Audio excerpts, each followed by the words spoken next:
c'est clair et bien dit en tout cas. 22 42 54, on rappelle le sujet de ce soir, mutilation génitale féminine.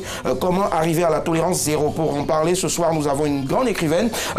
C'est Ami Traoré. Bonsoir. Allô? Allô? Allô? Allô? Bonsoir Ami, comment allez-vous? Bonsoir, je vais très bien et vous? Ça va super bien, on est très content de vous avoir ce soir sur le plateau de Madame, Monsieur, bonsoir. Je pense que tout le monde doit vous applaudir, voilà. Le premier salaire d'un artiste, ce sont nos applaudissements. Alors, vous avez une magnifique œuvre baptisée Le couteau brûlant, une arme de combat contre l'excision. Alors, oui. On vous écoute, on vous a à l'antenne aujourd'hui. Déjà, parlez-nous un peu de cet ouvrage-là. Tout d'abord, je tenais à dire un grand merci parce que bon, aujourd'hui, c'est le 6 février. Oui. Et j'ai une pensée pour toutes les victimes. D'accord. C'est vrai que parler de l'excision, c'est pas évident parce que c'est l'intimité. Oui. Et moi, en fait, j'ai voulu partager en fait mon histoire. Et Le couteau brûlant, c'est une œuvre autobiographique. D'accord. Qui parle de ce vécu douloureux, dramatique de ma vie. Et j'ai voulu partager en fait avec les lecteurs et attirer l'attention des uns et des autres en fait sur cette pratique en fait. Très bien. Alors, quand est-ce qu'il est sorti déjà l'ouvrage, pour ceux qui ne le savent pas? Le livre a été publié depuis 2012. Depuis 2012, c'est cela. Depuis 2012, c'est ma première œuvre. Et puis après, j'ai enchaîné avec d'autres œuvres. Mais je reste toujours dans la lutte contre les violences. C'est ça. Et vous faites bien. En tout cas, aujourd'hui, on en parle. Hein, c'est notre sujet, mutilation génitale féminine. Comment arriver à une tolérance zéro? Déjà, on veut savoir pour vous, comment arriver à une tolérance zéro? Ami. Là, pour arriver à cette tolérance zéro, je pense qu'il faut beaucoup applaudir les avancées au niveau de la Côte d'Ivoire. Il y a beaucoup de choses qui disent. Franchement, il faut, comme on le dit, un adage, à un moment donné, il faut reconnaître quand le lien du coup, il faut dire qu'il court. C'est cela. Et beaucoup reste à faire. Mais aujourd'hui, vous voyez qu'on arrive à déjà faire un débat sur l'excision. Oui. Avant, c'était un sujet tabou. Tabou, c'est clair. Il y a des zones où personne n'osait même prononcer le mot excision. Donc aujourd'hui, on arrive à susciter des discussions, des débats, et je pense que c'est déjà une grande chose. Et il y a une loi qui a été votée en 98. D'accord. Et il y a eu des condamnations. Oui. Et moi, je suis le fruit d'une sensibilisation. Aujourd'hui, il y a beaucoup de victimes. Moi, tout à l'heure, je regardais à la télévision, vous avez cité, parler de toutes ces femmes que j'ai eu la chance de rencontrer, Ina Modja. Oui. Mais aujourd'hui, toutes ces femmes qui décident de briser le mur du silence, c'est une manière à nous aussi d'apporter notre contribution.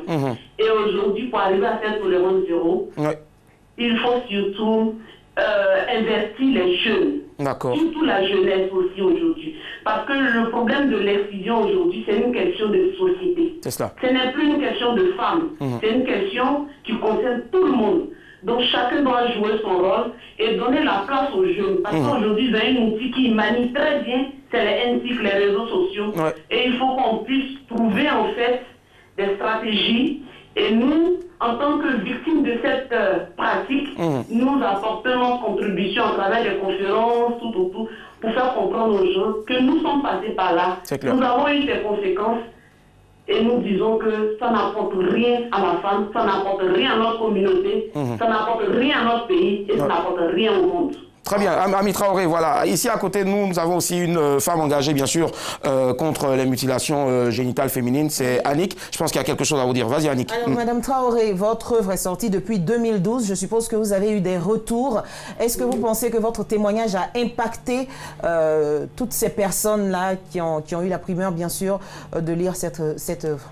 De vous écouter. Oui, il y a eu un très bon accueil. Franchement, un très bon accueil. D'accord. Et en 2018, j'ai eu le prix franco-allemand des droits de l'homme. Bravo. L'état de droit pour mon combat dans la lutte. C'est pour vous dire que notre voix porte. Et aujourd'hui, moi, ça m'a aidé d'abord parce que ce livre, je l'ai fait pour moi. Parce que ça contribue à ma guérison psychologique. Vous savez, les gens ont l'impression, quand tu parles de l'excision, des fois je me retrouve, ah, mais Ami Traoré, comment tu as été excidé, comment tu as été coupé? Les gens ont l'impression que c'est facile d'en parler. Non, c'est un vécu tellement douloureux, tellement dramatique. Et lorsque nous prenons, moi j'ai décidé de mettre des mots et des lettres. Et je pense que ça a beaucoup touché les élèves. Et aujourd'hui, j'organise beaucoup de conférences dans les lycées et collèges pour donner la parole aux jeunes. Vous allez voir des fois dans des salles de 400 élèves, il y a une qui prend en fait l'initiative, elle me dit « Ami Traoré, je viens de vous attendre, mais moi aussi aujourd'hui j'ai 12 ans, mais j'ai été excisée. » C'est cela. Donc je pense que notre voix forte, il y a toujours des points de résistance, c'est clair? C'est clair, oui. Voilà, mais nous allons continuer à sensibiliser, à apporter les formations et la formation aux nos différents leaders et voilà, à toutes les personnes qui peuvent nous aider dans cette lutte. C'est ça, vous l'avez dit tout à l'heure, hein. En tout cas, moi je vais ajouter pour dire que dans un sac de riz, quel que soit le raffinement du riz, ben, il y aura toujours des grains noirs qu'il faudra trier, quoi, voilà. Et nous, on sera toujours là pour vous soutenir. Ici, avant bien sûr de vous laisser partir, Ami Traoré, on a bien sûr Madame Akré Viviane Mouy qui est avec nous, elle est responsable de communication à l'IBF. Est-ce que vous avez déjà eu à mener des actions ensemble? Oui, j'ai beaucoup côtoyé cette dénoncière, cette grande dame aussi qui a fait beaucoup, Madame Constance Yahi. D'accord. Et je suis de leur école avec Madame Gougoua Rachel, toutes ces grandes dames, et surtout moi, je vous dis, je voudrais que sur ce plateau, on puisse applaudir tous les hommes qui se sont engagés dans cette lutte. Merci de penser à nous. Beaucoup d'hommes qui se sont engagés dans cette lutte-là aujourd'hui, qui ont dit non à l'excision. C'est pour vous dire combien de fois notre lutte porte. Et c'est plus une question de femmes. Et je tenais à dire un grand merci à tous les médias, parce que c'est ensemble que nous allons arriver à cette génération sans excision. Merci infiniment, Madame Ami Traoré. C'était un réel plaisir de vous avoir. Merci du fond du cœur et bonsoir. Allez, pêchez-vous. Voilà. Au revoir. Madame Akré Viviane Mouy, voici un témoignage, bien sûr, hein, donc, de notre première appelante. Elle est écrivaine. Est-ce que vous la connaissiez auparavant? Oui, j'ai entendu parler d'elle. Elle fait beaucoup sur le terrain, sur le plan international aussi. D'accord. Est-ce qu'aujourd'hui, quand on parle de mutilation génitale féminine en Côte d'Ivoire, est-ce qu'on a des chiffres? Oui, oui. Il y a des chiffres et selon, vous permettez, selon EDS Miss 2011-2012, dans le Nord, il y a 73,7% de filles de 73,7%, ça c'est le taux de prévalence dans le Nord de la Côte d'Ivoire. Et parmi ces personnes-là, les filles 11% des filles de 0 à 14 ans ont été mutilées dans le Nord. Et de façon générale, en Côte d'Ivoire, le taux de prévalence est de 38%. Et les zones où il y a vraiment où la pratique est vraiment récurrente, c'est comme je l'ai dit tout à l'heure, au nord et à l'ouest du pays. Au nord et à l'ouest du pays. D'accord. Et au niveau de l'AIBF, on fait des sensibilisations, mais aussi on répare. Parce que dans l'une des conséquences, peut-être qu'on va y arriver. On va y arriver d'ici la fin, bien sûr. La réparation, on va appeler ça aussi reconstruction, si c'est cela. 22 42 54. Bonsoir à vous, monsieur Ngoura. Bonsoir, monsieur. Comment allez-vous? Oui, ça va bien. Super, vous nous appelez de Abobo? Oui, j'appelle. Très bien, mutilation génitale féminine, comment arriver à la tolérance zéro? On vous écoute, monsieur Ngoran. Bon, tout d'abord, j'aimerais souhaiter mes hommages à toutes les femmes qui ont subi vraiment cette maltraitance. D'accord. Parce qu'aujourd'hui, on peut dire depuis la journée, je suis l'actualité des presse. Que vraiment, je crois qu'aujourd'hui, c'est une journée où on doit rendre hommage aux femmes. C'est ça. Et toutes celles qui ont subi vraiment cette maltraitance. Et aussi, j'ai croisé une camarade aussi qui est victime de cette mauvaise pratique. D'accord. Donc, je pense à ça vraiment, ça me fatigue vraiment. Donc, je voulais au moins donner quelques idées aussi à certaines solutions. Allez-y, Madame Akré Viviane Mouy est là. Allez-y. Elle prend note. Voilà. Donc, maintenant, je dis merci à toutes ces femmes, ces braves femmes qui luttent pour que cette maltraitance cesse. Mais je peux aussi dire que le problème se trouve sur le terrain. D'accord, sur le terrain, allez-y. Voilà, parce qu'actuellement, il y a d'autres communautés qui prennent cette pratique comme de l'émission. D'accord. Et ils essaient de camoufler. Vous voulez plus parler de culture, au fait, de tradition et non religion. Voilà, c'est ça. Allez-y. Voilà. Et ils essaient de camoufler. Lorsque certaines communautés arrivent sur les lieux ou voient sur la télé, s'ils sont sortis vraiment à l'existe ici, ils ne sont que cachés. Donc vraiment, j'aimerais dire à toutes les personnes qui sont chargées de vraiment la ressource de paix pour que cette maltraitance celle totalement, s'ils peuvent encore mettre des mesures efficaces pour que vraiment cela fait tout en temps. D'accord. Ça marche. Monsieur Ngora, en tout cas, on a compris l'essentiel. Merci infiniment à vous pour votre participation. Et je suis sûr que c'est madame, votre épouse, qui en sera fière. Merci et bonne soirée à vous. Bye. D'accord. Merci. Madame Akré, Viviane, oui, vous avez entendu à monsieur Ngoran. Il a parlé surtout de culture. Oui. Alors, nous sommes en Afrique. On sait que la tradition, c'est assez important. Est-ce que souvent aussi, je veux dire, le fait de vouloir, on parle aujourd'hui de tolérance zéro, est-ce qu'on ne fait pas aussi fi, bien sûr, hein, de la tradition? Est-ce qu'on n'oublie pas souvent la tradition? Parce que forcément, chez d'autres, ça fait partie de la tradition. Ok. Bon, les études, et puis sur le terrain, on a vu que c'est la tradition. Hein, d'accord. Puisque c'est une norme. Pour passer de l'âge de l'adolescence à l'âge adulte, oui. on va vous exciser, on va vous mutiler et on trouve normal. Mais il faut que ça change, il faut que les gens comprennent, il n'y a pas d'avantage, il n'y a que des inconvénients. Il faut que les parents comprennent, on respecte la tradition, c'est mieux de garder ce qui est bon. Parce que quand elles vont dans la forêt, on leur donne des enseignements. C'est cela. On peut garder les enseignements, mais on n'est pas obligé de blesser. Est-ce que vous imaginez un peu? La douleur. Ouais. Quand on enlève un seul cheveu, vous voyez la douleur que ça fait. Jusqu'à ce qu'on prenne une lame et puis blesser la personne dans la partie la plus intime. Vraiment, on essaie de sensibiliser. Il faut qu'on comprenne qu'on peut laisser certaines choses. Ouais. Surtout les pratiques néfastes. Parce qu'il y a des morts, il y a beaucoup de drames. Et aussi souvent avec des lames qui ne sont pas forcément stérilisées. Il y a beaucoup de des infections, le tétanos, il y a vraiment beaucoup. Il n'y a pas d'avantage. Il n'y a pas d'avantage que des inconvénients. Tout ce qu'ils disent, que ça permet à la fille d'être fidèle, ça ne tient pas. C'est cela. Ça ne tient pas. Voilà, ça ne tient pas, voilà. C'est bien dit en tout cas.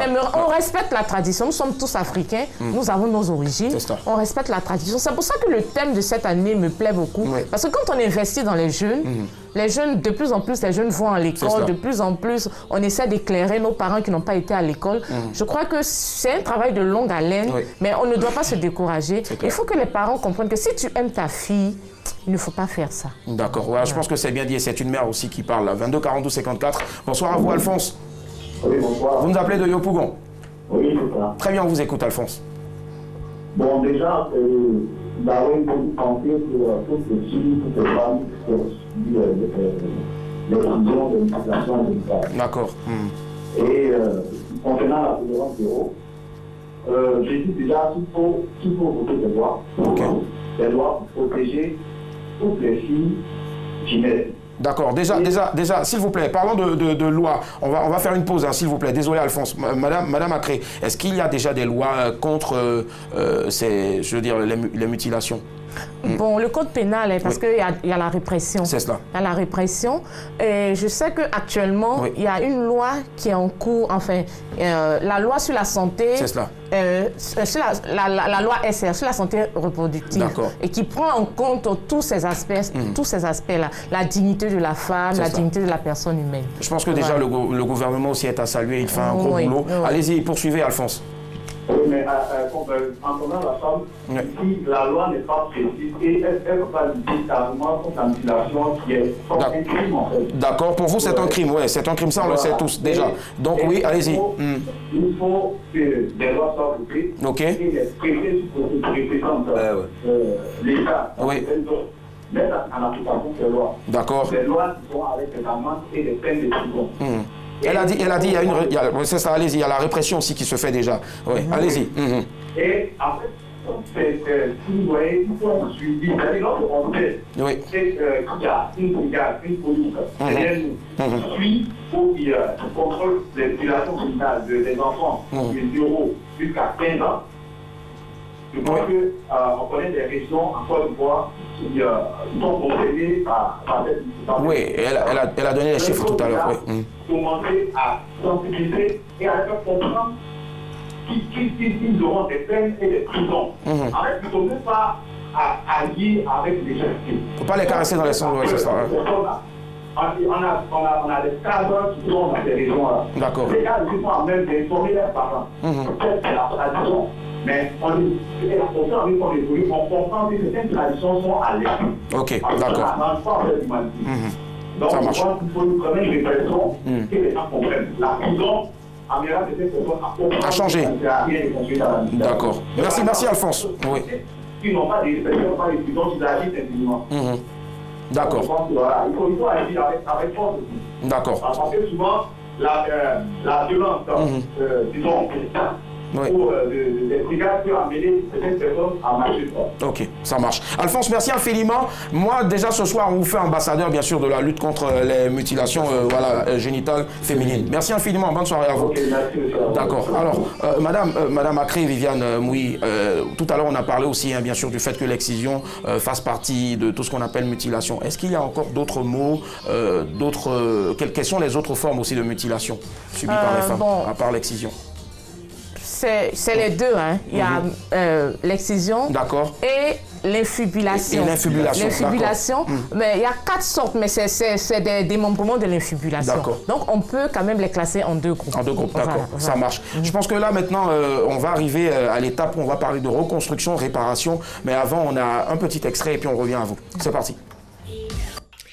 Alors, rebonjour. Alors, c'est le même jour, j'ai fait une vidéo il y a quelques temps. Alors, j'ai vu un commentaire d'une femme qui me demandait si après 2 mois, plus ou moins, c'est normal d'avoir mal. Alors, j'aimerais juste répondre, et là c'est une question internationale, une réponse internationale. Ton corps t'appartient, votre corps vous appartient. Et dans cette optique, ça veut dire qu'en fait, vous pouvez pas savoir si cela va vous faire mal ou autre chose. Si c'est normal que moi ça me fasse mal et mon ami ça lui fait pas mal, ça peut vous faire mal comme ne pas vous faire mal. Moi par exemple, j'ai eu mal les 2-3 premières semaines. Très mal. Hein. Non, plus la première semaine. Après les 2 autres premières semaines, c'était un peu dur, mais moins mal. C'est juste que j'avais du mal à me remettre en place, à pouvoir remarcher tranquillement. Mais la douleur était moindre. Mais j'ai une amie à moi qui l'a fait 1 semaine avant moi et qui, elle, après 4 mois, avait toujours mal. Je veux vous dire par là que la douleur est différente d'un corps à l'autre. Par contre, si vous sentez qu'il y a quelque chose d'anormal ou autre chose, allez voir directement votre chirurgien, celui qui vous a fait l'opération. Parce que dans ce processus, c'est eux qui savent le plus. La gynécologue, à moins qu'elle soit vraiment très perfectionnée ou autre chose, vous pourrez la voir, mais moi je vous conseillerais réellement d'aller voir la personne qui vous a opéré, parce que c'est la personne qui sait le plus, qui est diplômée, qui a déjà eu affaire à ça. Et donc voilà, qui pourra peut-être vous donner des calmants, vous dire quoi faire dans ces moments-là, vous essayer de vous calmer d'une autre manière. Ou de vous... D'accord. Merci Patricia Yo, merci. Voilà, il faut savoir bien sûr qu'on fera tout pour que vous ayez bien sûr l'essentiel de cette vidéo-là sur le profil Facebook de RTI2. Mais avant, j'ai une petite information parlant de loi tout à l'heure. Alors, il faut savoir que l'interdiction de l'excision a été votée en 1998 en Côte d'Ivoire. La loi numéro 98/757, promulguée le 23 décembre 1998, prévoit donc que toute atteinte à l'intégrité des organes génitaux d'une femme par voie de mutilation totale ou partielle, excision, désensibilisation ou toute autre pratique, si elle s'avère sanitairement néfaste, est passible d'une peine d'emprisonnement de 1 à 5 ans et d'une forte amende de 360 000 à 2 millions de francs CFA. Et la peine est portée, bien sûr, de 5 à 20 ans. Voilà, on l'a dit et on va applaudir aussi, s'il vous plaît, le gouvernement. Voilà. Allez, là maintenant, on parle de réparation pour terminer. Madame Akré, voilà. Que faut-il faire, bien sûr, quand on parle de réparation? D'abord, sur le plan physique, hein, parce que les conséquences, à part les hémorragies, à part la mort et autres, il y a aussi les fistules obstétricales. D'accord. Et c'est un drame pour la femme. C'est ça. Une femme qui ne peut pas retenir son urine, qui ne peut pas retenir ses selles à la suite d'un accouchement. Voilà. Et à ce niveau-là, avec la coopération coréenne COICA, avec l'UNFPA, l'AIBF est sur le terrain, dans le nord et puis dans l'est et autres. On va dire partout dans la Côte d'Ivoire. Voilà, partout. On cherche même des cas. On demande qu'on nous dise des cas pour qu'on envoie des personnes, parce que quelquefois il y a des caravanes pour la réparation et autres. Mais donc on répare. Et puis aussi, tout à l'heure elle a parlé d'opération. Il y a des gynécologues, qui sont là, qui essaie de réparer. Voilà. Et puis aussi, on fait la sensibilisation. On fait la sensibilisation. Tout à l'heure, elle a dit que ton corps t'appartient. Personne ne peut faire ton bonheur à ta place. Donc, il faut dénoncer. Il faut dénoncer, il faut porter l'information. Ça, c'est toujours dans la tolérance zéro. Voilà. Il faut dénoncer surtout. Voilà, il faut dénoncer, faut porter l'information. Parce qu'on a vu avec les mariages forcés, on a vu que les préfets sont impliqués. Voilà. Et les sous-préfets. Voilà, les sous-préfets et autres sont impliqués. Et aussi, il ne faut pas que ça s'arrête à une journée. C'est cela. Il ne faut pas que ça s'arrête à une journée. Aujourd'hui, toutes les forces sont fédérées, mais il faut que les gens mettent dans leur programme d'activité des séances de sensibilisation. Parce qu'on ne peut pas être partout à la fois. Voilà. Il y a beaucoup d'associations de femmes. Par exemple, la journée du 8 mars, une association peut organiser... On peut en parler encore. Voilà, voilà. On ne va pas rester là et puis revenir l'année prochaine. Faut que ça fasse... Pardon. Faut que ça fasse partie de notre quotidien. À l'école, les activités extrascolaires, même les activités extra-professionnelles, puisque ça fait partie de nous. Autour de nous, il y a des personnes qui en ont subi. Donc, il faut vraiment sensibiliser. Heureusement que le sexe n'est plus aussi tabou que ça. Voilà, donc on peut en parler. On peut en parler. En tout cas, vous avez bien fait, on va encore vous applaudir. Je pense qu'on pourrait prendre plus de 2 heures à parler bien sûr de ce mal-là. Oui, pour terminer, madame. Voilà, pour terminer aussi, parce que les exciseuses, elles ont un rôle. C'est ça. Elles sont respectées. Il faut leur trouver des activités génératrices de revenus. Parce que si on les réprime, on les réprimande, on les met en prison, puis on leur dit... Elles n'ont que ça à faire, au fait. Voilà. Elles ont une place d'honneur dans la société. Il faut quand même les réorienter, il faut les former, il faut les associer aussi dans les campagnes et autres. Voilà. Donc on dira tous, bien sûr, tolérance zéro quand il s'agit de mutilation génitale féminine. Et ce soir, tous ceux qui sont dans ce studio-là deviennent des sous-chargés de communication de l'AIBF. Voilà, merci, c'est un autre honneur. Madame Racré Viviane Mouillet avec nous ce soir, c'est un plaisir de la recevoir, chargée de communication de l'AIBF et en même temps journaliste. On part maintenant pour le micro